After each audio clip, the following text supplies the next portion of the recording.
అక్కర్లేదు. ఇప్పుడు రోజుకు క్రియాని ఎక్కువ సార్లు చేయాలనుకునే వాళ్ళకు ఇవన్నీ చేయనక్కర్లేదు. ఒకవేళ మీరు ఒకే ఆసనంలో ఎక్కువసేపు కూర్చున్నందుకు బాడీ రిలాక్స్ కావాలి కదా, కొంచెం పట్టేసినట్టు బిగుసుకపోయినప్పుడు ఇలా అప్పుడే రిలాక్స్ చేసుకునే కోసమే సూక్ష్మ వ్యాయామం. ఎందుకంటే ఇప్పుడు మనము ఇది ఒళ్ళెల పట్టేసినట్టు ఉన్నది అనుకోండి, మనం ఎక్కువసేపు సాధన చేయలేము, ఇబ్బందికరంగా ఉంటుంది. మనం దాన్ని అలాగే వదిలేసినాం అనుకోండి, అది ఇంకా ఇంతకింతకు మించిపోతుంది.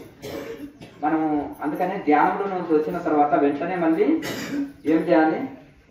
ఇప్పుడు మీరు వెహికల్ వెళ్తుంది, కారు వెళ్తుంది, సడన్ గా టాప్ గేర్ నుంచి బంద్ చేస్తారా, లేకపోతే ఫస్ట్ గేర్కి వచ్చిన తర్వాత ఇది చేస్తారా? అంతే కదండి. అలాగే ఇది కూడా అంతే అనమాట. ఇక ధ్యానము చేసి అలాగే బిగుసుకోపోయి ఉంటుంది శరీరం, దాన్ని అలాగే వదిలిపెట్టవచ్చు. చాలా మందికి అంటే ధ్యానము శాస్త్రీయంగా చేస్తే చాలా శక్తివంతమైన శరీరం తయారవుతుంది. అది ఎలా అంటే ఆ శరీరము ఎండ, వాన, చలి, ఆకలి, దప్పిక ఎప్పుడైతే తట్టుకుంటుందో అప్పుడు రైట్ మెడిటేషన్ చేస్తున్నామని గుర్తు. అర్థమైందా? మన శరీరం ఏది తట్టుకోలేకపోతుంది అనుకోండి, రైట్ మెడిటేషన్ చేస్తలేమని. మళ్ళీ అలా అని కఠినంగా ఉండదు. మెడిటేషన్ చేసే శరీరము చాలా సున్నితత్వంలో ఉంటుంది, సహజ స్థితిలో ఉంటారు. కానీ అన్ని తట్టుకునే శక్తి ఉంటుంది. ఇక్కడే మనం అబ్జర్వ్ చేయొచ్చు. కానీ అలాగే పెద్ద పెద్ద బాడీ బిల్డర్ అన్న ఉండాలి. చలికి తట్టుకోలేడు, ఎండకి తట్టుకోలేడు, ఆకలికి తట్టుకోలేడు, ధూపం తట్టుకోలేడు. దేనికి ఏదైనా సమస్య వస్తే ఇంకా అంతకంటే తట్టుకోలేరు వాళ్ళు. అర్థమైంది కదా? సమస్య వస్తే అసలు తట్టుకోలేరు. ఒక బాడీ బిల్డరు అతను ఇలా కొట్టేస్తే గోడ పడిపోతుంది. అతనికి మానసిక సమస్యలతో సూసైడ్ చేసుకొని చనిపోయాడు. అంటే ఎంత వీక్ గా ఉంది చూడు మైండ్. శరీరం కొండంత పెంచాడు, కానీ మైండ్ ఎంత వీక్ గా ఉంది చూడండి. అలాగే ఒక ఋషి గట్టిగా గాలి వస్తే గాలిలో కొట్టుకొని పోతుంది శరీరం. అతని కాన్ఫిడెన్స్ ఎట్లుంటది? అగస్త్యుడు ఏంటిది, నేను 7 సముద్రాలు తాగి మళ్ళీ వదులుతాను అంటే అంత సంకల్ప శక్తి, అంత కాన్ఫిడెన్స్, అంత ఇది ఉంటుంది అనమాట. కనుక ఈ యొక్క రైట్ మెడిటేషన్ చేస్తే చాలా అద్భుత ఫలితాలు ఉంటాయి. చాలా చాలా అద్భుత ఫలితాలు ఉంటాయి. మనం మెడిటేషన్ చేయాలనే తపన ఉంది, కానీ మనం సరిగా శిక్షణ తీసుకోకుండా, మళ్ళీ చెప్పింది సరిగా గ్రహించకుండా, సరిగా చేయకపోతే లాభం లేదు. క్రియాయోగము నేను 100% చెప్తే అందులో 10% చేసినా మీరు అద్భుత రిజల్ట్ పొందుతారు. దీనిలో ఎటువంటి సైడ్ ఎఫెక్ట్ ఉండదు, ఏది ఇది ఉండదు. ఒక శాస్త్రీయమైన పద్ధతి ఇది. ఈ యొక్క వరల్డ్ వైడ్గా ఏ సాధన ఎక్కువ చేస్తున్నారా అంటే ఒక క్రియాయోగం ఒకటే నేను కాన్ఫిడెన్స్గా చెప్పగలుగుతాను. ఎందుకంటే పరమహంస యోగానంద గారు 360 దేశాల్లో దీన్ని వ్యాప్తి చేశారు. అర్థమైంది కదండి? దీనికి సపరేట్గా కట్టడాలు ఉండవు, ఎవరింట్లో వాళ్ళు చక్కగా చేస్తుంటారు. అర్థమైంది కదా? స్టీవ్ జాబు ఒక 10,000 పుస్తకాలని, 1,00,000 పుస్తకాలని పంచాడు. తెలుసు కదా ఎవరు ఆయన? యాపిల్ కంపెనీ అధినేత.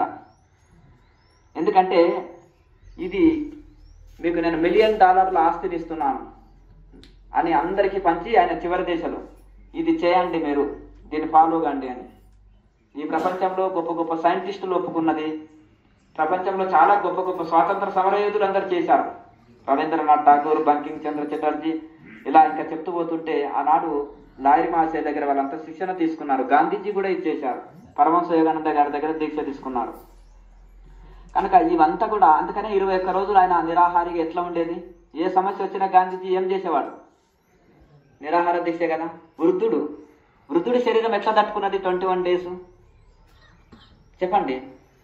భక్తి చేసేటోళ్ళు ఒకరోజు ఉపవాసం చేశారనుకో అపెండిక్స్ వస్తుంది. ఎందుకు వస్తుంది? వీళ్ళకి ఉపవాసం చేసే పద్ధతి తెలియదు, యోగా తెలియదు కనుక. అర్థమైంది కదా? 3 పూటల భోజనం నుంచి సడన్ గా నిలిపివేస్తే ఏమవుతుంది? ఎఫెక్ట్ పడుతుంది శరీరానికి. కనుక అంటే యోగి శరీరం ఏంటిదంటే నీళ్ళలో ఒక బరిజనిగా ఉంటుంది చూడండి, తెలుసా? ఏమంటారు దాన్ని? జలగ జలగ అంటారా? మరి అది ఎట్లా ఉంటుంది చూడండి, అది ఎంత కొట్టినా చచ్చిపోదు, అవునా? అలా ఉంటుంది అనమాట, అన్ని తట్టుకోనగలుగుతుంది. కనుక ఆ విధంగా తయారవుతుంది. కనుక మనం శాస్త్రీయంగా దీన్ని చక్కగా యోగం ఎందుకు, ఈ ముద్రలు ఎందుకు, హాయిగా కళ్ళు మూసుకొని నిద్రపోతే చాలు అనుకుంటారు. అది చాలా తప్పు. అర్థమైంది. మన ఋషుల కంటే గొప్ప మైండ్ కాదు మనది. గురు బుద్ధి విశేషత అంటే గురువులది చాలా విశేషమైన ఆలోచన, దూరదృష్టి అంటారు. ఆ ఋషులు 100 సంవత్సరాలు అడ్వాన్స్డ్ ఆలోచిస్తే జనాల దృష్టిలో పిచ్చోళ్ళలా కనిపిస్తారు. వాళ్ళు పోయిన తర్వాత ఓహో ఈయన 100 సంవత్సరాల ముందే వీరు ఊహించి చెప్పారని అంటారు.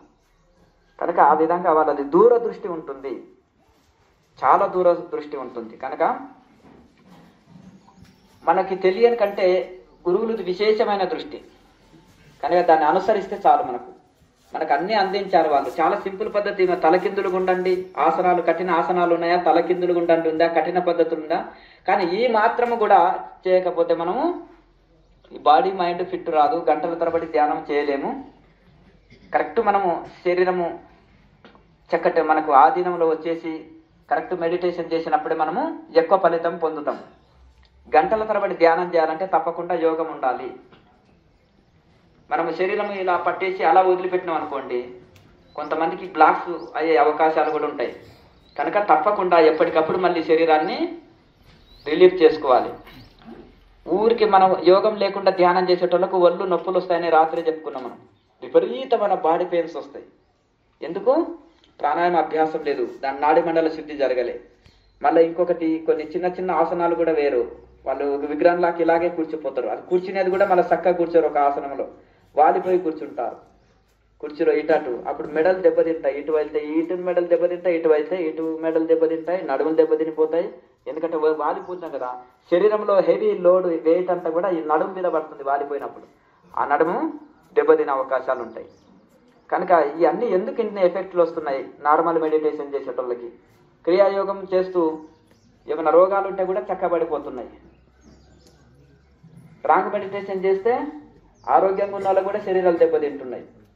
కనుక దాని ప్రాసెస్ తెలుసుకొని చేస్తే ఎక్కువ బెనిఫిట్ ఉంటుంది, లేకపోతే టైం వేస్ట్ అవుతుంది. అందుకని క్రియాయోగం అనేది సైంటిఫిక్, ఇది సైంటిఫిక్ ఫ్లైట్ వే. కనుక ఇంత సింపుల్ పద్ధతిని మనం రెగ్యులర్గా చేస్తే అద్భుత ఫలితాలు పొందుతాం. ఇక్కడ 70-80 వాళ్ళు కూడా 6-7 గంటలు సింగిల్ సిట్టింగ్లో కూర్చునేటోళ్ళు ఉన్నారు, కదలకుండా ఒక విగ్రహం వలె. ఇప్పుడు బాబాజీ విగ్రహం ఎట్లా ఉంది అలా కూర్చునేటోళ్ళు ఉన్నారు. 1 ఇయర్లో 2 ఇయర్స్ లోపల సెట్ చేసేసుకున్నారు మొత్తం శరీరాన్ని. ఎందుకు? అయ్యో ఇంత వృద్ధాప్యమైందే, మేము ఇంతకాలం వేస్ట్ చేసినాము, సంసారము బాధ్యతలు ఇవి అవి రిటైర్డ్ అయినాము, ఇంకేం చేయాలి? సీరియస్గా సాధన చేసేట్టున్నారు. ఇక్కడ రైతులు ఉన్నారు, పల్లెటూరు వాళ్ళు ఉన్నారు, చదువు రాని వాళ్ళు ఉన్నారు, పెద్ద పెద్ద ఆఫీసర్స్ ఉన్నారు. అందరూ సేమ్ ఫలితం పొందుతున్నారు. ఎవరు వైరాగ్యంతో ఆహార నియమాలు పాటించి, యమ నియమాలు పాటించి, తీవ్ర తపనతో సాధన చేశారో అందరూ సేమ్ బెనిఫిట్ పొందుతున్నారు. అట్లా అన్నం తింటే అందరూ ఆకలిపోతుంది, సాధన చేస్తే అందరికీ ఇది ఉంటుంది. కనుక ఇక్కడ ఒక కలెక్టర్ వచ్చి ఇక్కడ కూర్చున్నాడు అనుకో, ఈయన కలెక్టర్ అని గొప్పగా పరిచయం చేయండి నేను, అందుకని మీకు తెలియదు. మీ మధ్యలో కూడా ఒక సినిమా యాక్టర్ ఉంటాడు, మీ మధ్యలో కూడా ఒక గొప్ప ఈయన ఉంటాడు. పోయినసారి ఒక హాలీవుడ్ హీరో చిన్న పిల్లవాడు, అతనికి 1 ఇయర్ నుంచి క్రియాయోగము చేశాడు. అతను అన్ని టాలెంట్స్ అతనిలో ఏంటంటే స్టోరీస్ రాస్తాడు, పాటలు రాస్తాడు, పాడుతాడు. అతను మ్యూజిక్, డాన్సర్, సింగర్, అలాగే మ్యూజిషియన్, మొత్తం అన్ని రకాల మల్టీ గొప్ప నటుడు. భవిష్యత్తులో అతను హాలీవుడ్ సూపర్ స్టార్ అవుతాడు.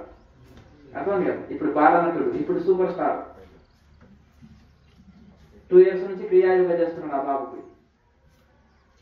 అంటే అంత అరుదుగా ఉంటారు అటువంటి వాళ్ళు ఈ ప్రపంచం, చాలా అరుదుగా. మన తెలుగు వాడే ఎత్తు కూడా ఎక్కువ ఉంటాడు పిల్లవాడు, చాలా చిన్న హైట్. అంటే అంత మల్టీ టాలెంట్స్ ఉన్నాయి అతనిలో.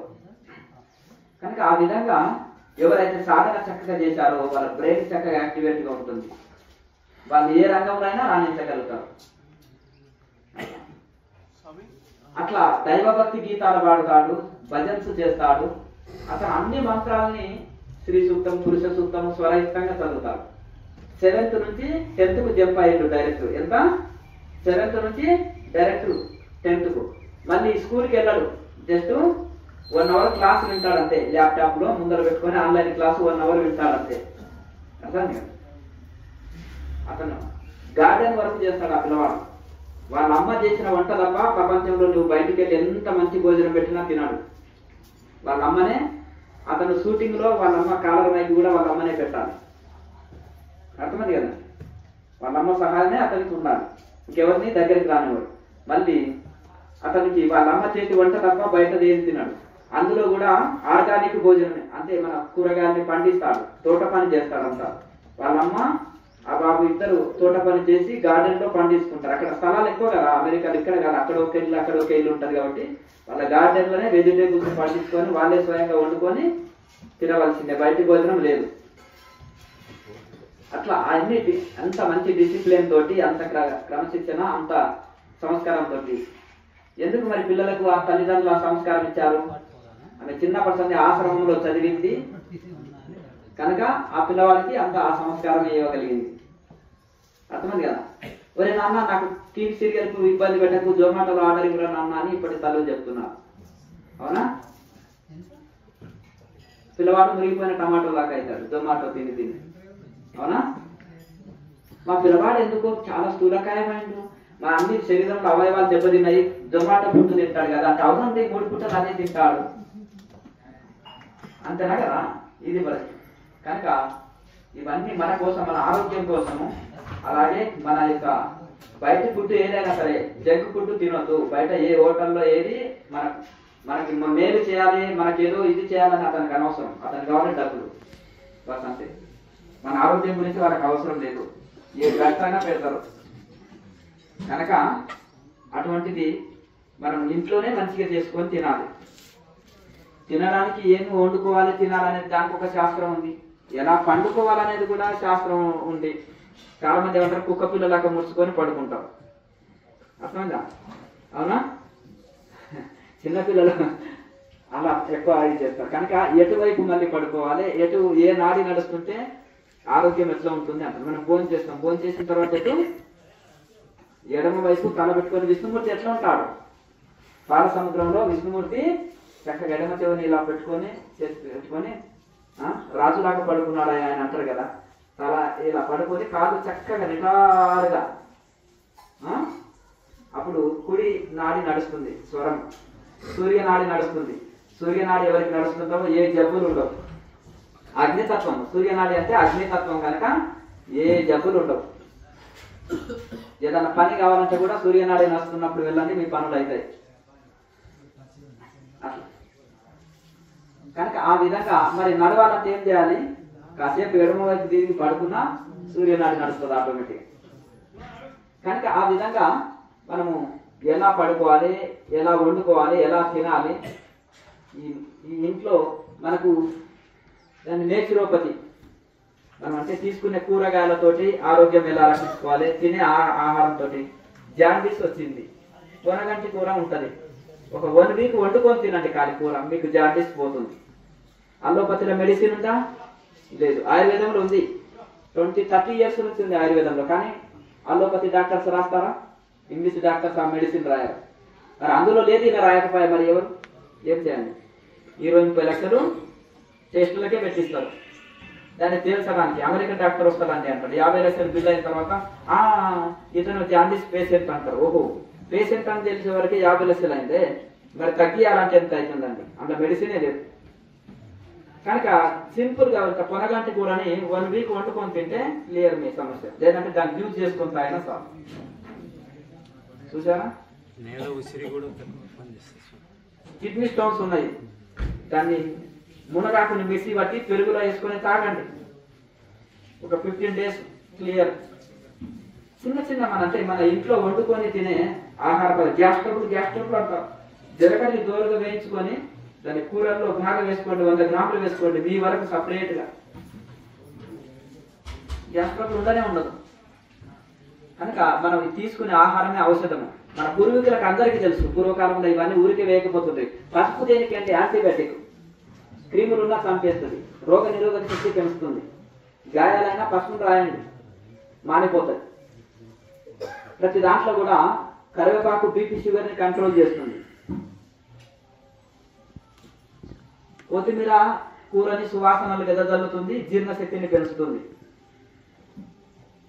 అట్లా ప్రతి దానికి కూడా ఒక ఇది ఉంది. శరీరంలో వాతం ఉందా, సొంటి పొడి కానీ, మిరియాల పొడి కానీ, వాము పొడి కానీ వేయండి కూరలో.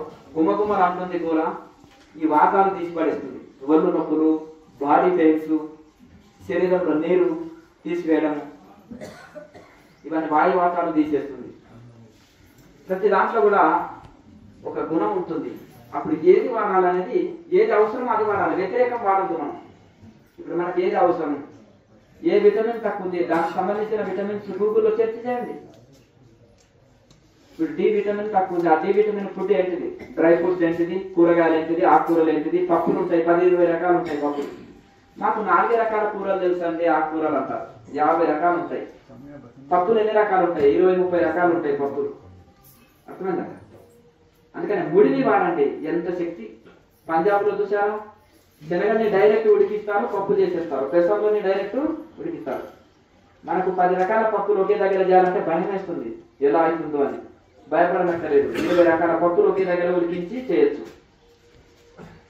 మిక్సింగ్ దాల్స్ అన్ని ఆ యొక్క మిక్సింగ్ పప్పులను ఒకే దగ్గర వేసి కుక్కర్ ఉంది అయిపోయాయి, 4-5 విజిల్లు పెట్టేస్తే అయిపోయాయి. ఎన్ని రకాల విటమిన్స్ అందుతాయి శరీరానికి. విటమిన్ లోపం అని టాబ్లెట్లు వాడుతున్నారు, టాబ్లెట్ల మీద ఆధారపడేది.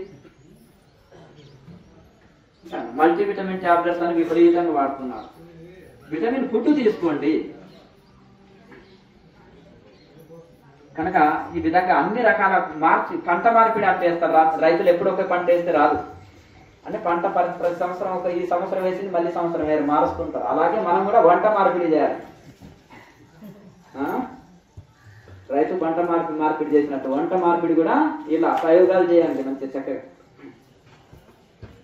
అన్ని రకాలుగా ఇవి ఇవ్వండి. మల్టీవిటమిన్ అంటే అంటే మన ఇంకా మిక్సింగ్ వెజిటేబుల్స్ చేసుకోండి, మిక్సింగ్ ఆకుకూరలు, మిక్సింగ్ పప్పులు, ఇవన్నీ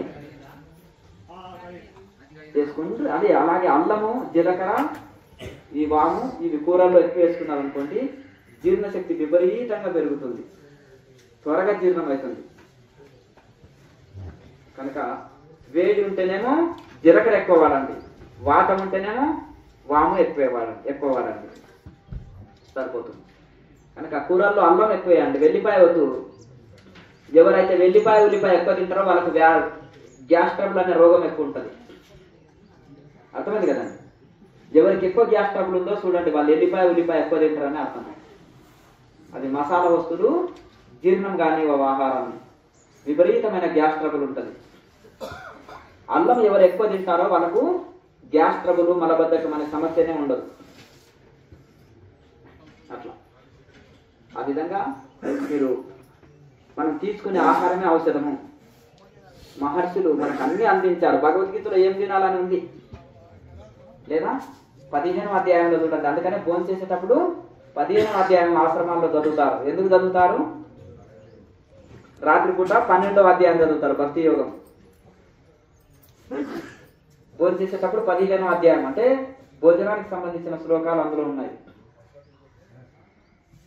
అలాగే ఏది సారవంతమైన భోజనం, ఏది తినాలి, ఎట్లా ఉండాలనేది అందులో మనకు భగవద్గీతలో చాలా శ్లోకాల రూపంలో ఉన్నాయి.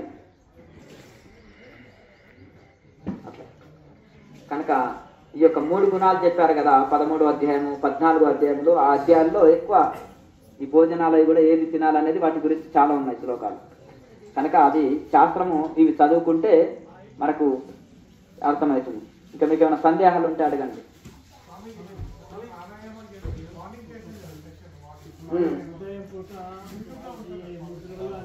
చూసి ప్రాక్టీస్ చేసుకోండి. ప్రాక్టికల్ వీడియో అని ఉంటుంది, అందులో చూసి ప్రాక్టీస్ చేసుకోండి. ముందు పెట్టుకోండి. మళ్ళా మధ్యాహ్నం చేయాలన్నప్పుడు మీరు అన్ని వేయాలంటే వేయండి, లేదంటే ఈ ప్రాణాయామం ఉంటుంది కదా, ఆ ప్రాణాయామం ఒకటే 100, 200 చేసి జ్యోతి ముద్ర వేసి ధ్యానం చేయొచ్చు. ఒకవేళ శరీరం పట్టేసినట్టుంటే మహాముద్ర మధ్య మధ్యలో ఒక సెట్ వేయచ్చు. ఇంకా మీరు శరీరం ఏదైనా రిలాక్స్ చేసుకోవాలంటే చిన్న చిన్న ఆసనాలు ఈ సూక్ష్మ వ్యాయామం చేసుకోవచ్చు. ఉదయం సాయంత్రము మొత్తం చేయండి ఈ ముద్రల ప్రాసెస్ ప్రకారం. మధ్యలో మీరు చేయాలనుకుంటే ఊరికే ప్రాణాయామం ఒకటి చేసి జ్యోతి ముద్ర వేసి ధ్యానం చేయాలనుకుంటే చేయండి. భోజనం చేసిన తర్వాత ఎన్ని గంటలకి? 3 hours గ్యాప్ ఇవ్వాలి. మంచినీళ్ళకి సంబంధం లేదు. ద్రవాహారం తీసుకుంటే ఒక అరగంట గంట గ్యాప్ ఇస్తే చాలు. ఏదైనా జ్యూసులు, కూరగాయల జ్యూసులు ఏమన్నా అనుకోండి, మీరు బాగా కూరగాయల జ్యూసులు తాగండి, ఇంకా మీరు ఏది లేకున్నా బ్రతికిపోతారు. ఆకుకూరల జ్యూసులు తాగండి, ఏం లేకున్నా జీవిస్తారు. అయ్యో అన్నం లేకపోతే ఎట్లా జీవిస్తామండి, ఇడ్లీ దోశ లేకపోతే ఎట్లా బ్రతుకుతాము? కంగారు పడవలసిన అవసరం లేదు. ఏనుగుకు, జింకకు, జింక ఎంత పరిగెత్తుతుంది, పరిగెత్తుతామా జింకలాగా మనం? ఏం తింటుంది అది? గడ్డే కదా, అంతేగా, పచ్చి గడ్డే కదా.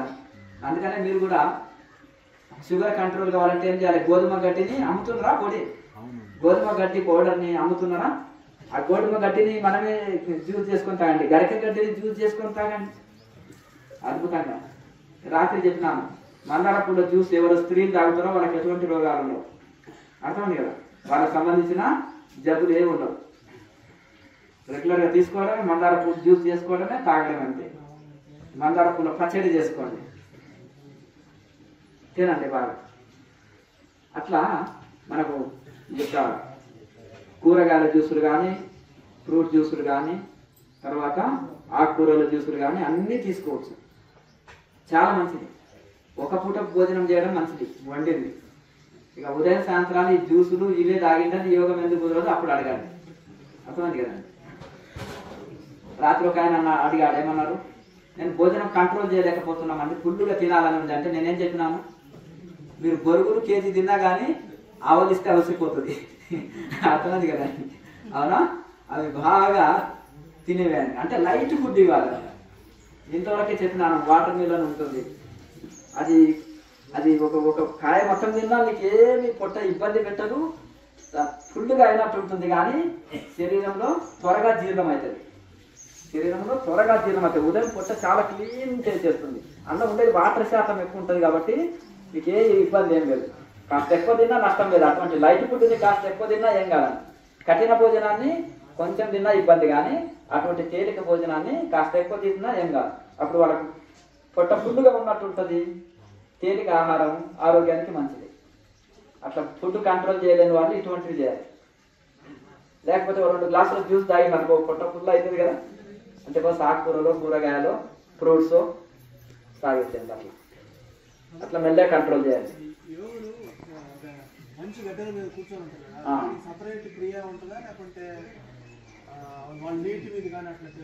ఇప్పుడు మీరు కేచర్ ముద్ర లేకుండా ఒక అరగంట సేపు ప్రాణాయామం చేయండి. అర్థమైంది కదా? కేచర్ ముద్ర అంటే 4 కోల్డ్ చేయకుండా ఒక అరగంట ప్రాణాయామం చేయండి. ఎవరైనా పట్టుకుంటే మీ శరీరం కాలిపోతుంది, ఏమైనా హాస్పిటల్ పోయి చూపించుకోకు, 120 ఉంది జ్వరం అంటారు. అర్థమైందా? అంత ఒక్కొక్క చూడండి, వేడి శరీరం, స్వామి ఉడుకు స్వామి, వేడి స్వామి, తట్టుకోలేకపోతున్నా, నోట్లో పొక్కులు వస్తున్నాయి స్వామి అంటారు. ఎందుకు? మిగతా దాంట్లో కేచర ముద్ర చెప్పారు కనుక వేడి వస్తుంది. 5 నిమిషాల ప్రాణాయామంతో వేడి వస్తుంది. గంటల తరబడి ప్రాణాయామం చేస్తుంటారు. ఒక్కొక్కరు 4 గంటలు 3 గంటలు చేసేటోళ్ళు ఉన్నారు ప్రాణాయామం. అదే కేచర లేకుండా ప్రాణాయామం చేస్తే వేడి వస్తుంది శరీరం. భస్త్రిక ప్రాణాయామం లాంటిది చేస్తే టెంపరేచర్కి ఏమైనా కరెంట్ షాక్ కొడుతుంది శరీరం. అర్థమైంది అంటే వేడి కాదు, కానీ విపరీతంగా కాలిపోతుంది. ఒక 10 నిమిషాలు 15 నిమిషాలు భస్త్రికనే కరెక్ట్గా చేస్తే శరీరం కాలిపోతుంది, పెనం లాగా కాలిపోతుంది. స్వామి దయానంద సరస్వతి ఇలా కూర్చున్నాడు. ఒక ఆంగ్లేయుడు వచ్చాడు, బ్రిటిషర్ వచ్చేసి, ఏంటి స్వామిజీ నీకు వస్త్రాలు లేవు, కౌపినమే కట్టుకున్నావు, మనసులో ఐసు గడ్డ మీద కూర్చున్నావు, చలి వేస్తలేదా, నేను 2 స్వెటర్లు ఇవన్నీ వేసుకొని వచ్చినాను అని అన్నాడంట. తాకి చూడు అన్నాడు, శరీరం షాక్ కొట్టింది. అర్థమైంది కదా? అంటే వాము, అంటే ఈయన శరీరం కాలిపోతుంది. పెరం ఇలా పట్టుకుంటే ఏముంటుంది, నిప్పుని పట్టుకుంటే ఏముంటుంది, ఇలా సులుం అంటుంది కదా, అట్లా ఆయన శరీరము అంత కాలిపోతుందంట. చూడండి. నీటి మీద ఎవరైనా ఒక వారం రోజులు ప్రాక్టీస్ చేస్తే ఇదవుతుంది. ఒక బెలూన్లోకి బెలూన్ ఉంది, బెలూన్ ఇట్లా పడేస్తే ఎక్కడ ఉంటుంది? కాదయ్యా, ఇలా కింద పాడవేసిన బెలూన్ ఉంది,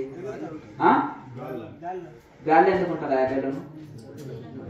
నార్మల్ బెలూన్ కింద పడుతుంది కదా, అందులో గాలి కొడితే పైకి ఎగురుతుంది కదా. ఇదే టెక్నిక్ చూడాలి. ఇప్పుడు మామూలు బెలూను కొన్నాం ఇప్పుడే షాప్లో, దాన్ని ఇలా పడేస్తే కింద పడిపోతుంది. కానీ అందులో గాలి నిండా నింపి మూత కట్టివేయండి, గాలిలో ఎగురుతుంది. ఎందుకు? అందులో గాలి ఉంటుంది. అలాగే మీరు కూడా పొట్ట నిండా గాలి నింపి నీళ్ళ మీద పోండి, తేలుతుంది. అట్లా ఇప్పుడు చూడండి, ఇప్పుడు మనం స్విమ్మింగ్ నేర్చుకునేటప్పుడు ఏం చేసేవాళ్ళు? పల్లెటూరులోనేమో అది నడుముకు ఒకటి కట్టుకునేవాళ్ళు. ఇప్పుడు ఏం చేస్తున్నారంటే వాటర్ డబ్బా ఉందా, దానికి డక్కని పెట్టేసి నడుము కట్టుకొని ఈదడం నేర్చుకోవచ్చు పల్లెటూరులో. ఇక సిటీలో అయితేనేమో స్విమ్మింగ్ పూలలో ట్యూబ్స్ ఉన్నాయి, ఆ ట్యూబ్ నడుముకు వేసుకొని ఈదవచ్చు, అంతే కదా. మరి ఆ ట్యూబ్ కింద పడనిస్తలేదు, అవునా? అందులో ఫుల్గా గాలి నింపారు, అంతే కదా. ఇప్పుడు కూడా ఒక ట్రాక్టర్ టైరో లేకపోతే ఒక కార్ టైరో ఫుల్గా గాలి నింపి ట్యూబ్లో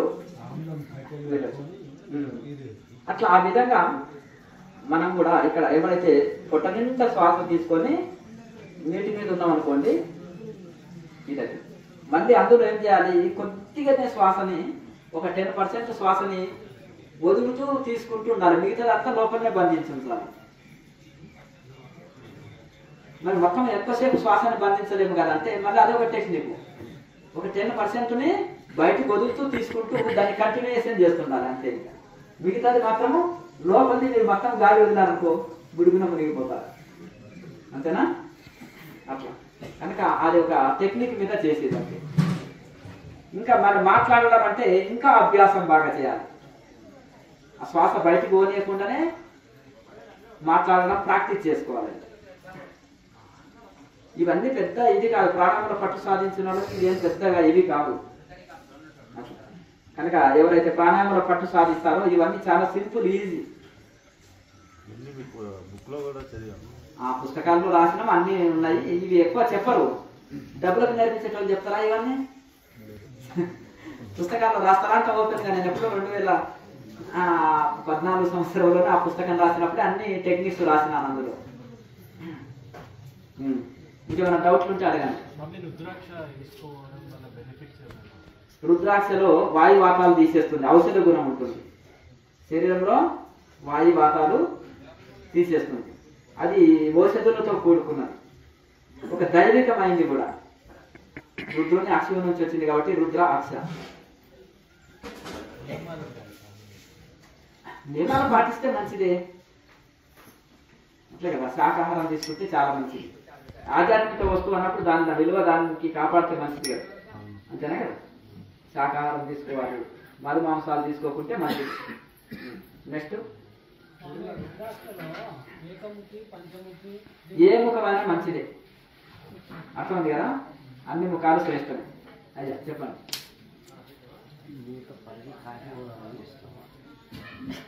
అట్లా ఈ జన్మకు అలాగే మనసులో పెట్టుకో ఆ కోరిక, అర్థం ఉంది కదా. టూరిస్ట్ వాళ్ళు చేసే పని నేను చెప్తున్నా కదా, ఆ టూరిస్ట్ వాళ్ళు చేసే పని అది నా డ్యూటీ కాదు. పాపం వాళ్ళ పొట్టను ఎందుకు కొట్టాలి? ఇప్పటికే యోగం అంతా మా పొట్ట కొడుతున్నారు అని నా మీద కోపం ఉంది చాలా సెంటర్స్ వాళ్ళకి, అవునా కదా. మన ఛానల్ని యాక్టింగ్ చేసి పడేస్తున్నారు, అర్థమైంది కదా.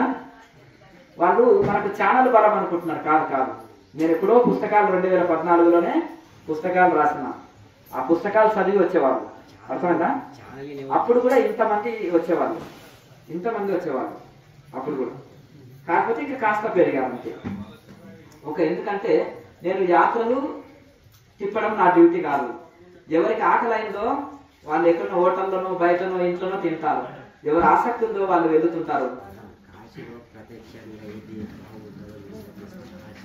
అవన్నీ ట్రావెల్స్ వల్ల అన్ని చూపిస్తారు మీకు, అవన్నీ చూపిస్తారు. వెళ్తే అక్కడ గైడ్స్ ఉంటారు, దానికి సంబంధించిన ఇవన్నీ ఉంటాయి. సైడ్ సీన్స్ ఆటోలు అని ఉంటాయి. ఇప్పుడు శ్రీశైలం పోయిందనుకో మీరు, సైడ్ సీన్స్ ఆటోలు ఉంటాయి, సైడ్ సీన్స్ బస్సులు ఉన్నాయి.